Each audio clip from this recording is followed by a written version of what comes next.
บายดี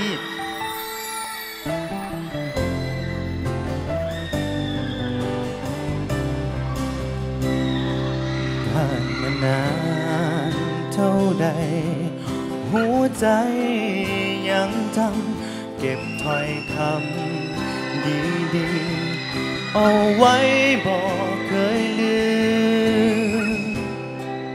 พอเป็นอดีตเคยซึ้งใจดังดอกไม้แย้มบานที่เคยได้สมภาพความหลังสองเฮาอย่างน้อยก็สุขใจแม้เจ้าจะเคียงข้างใคร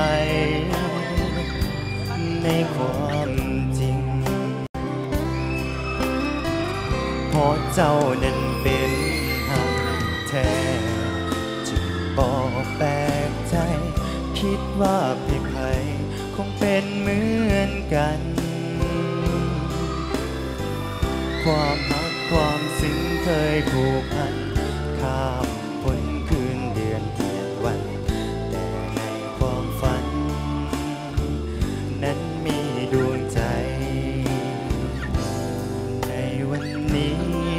ดวงใจเธอมีคนข้างกายแต่สำนึกหัวใจเก็บไว้บอก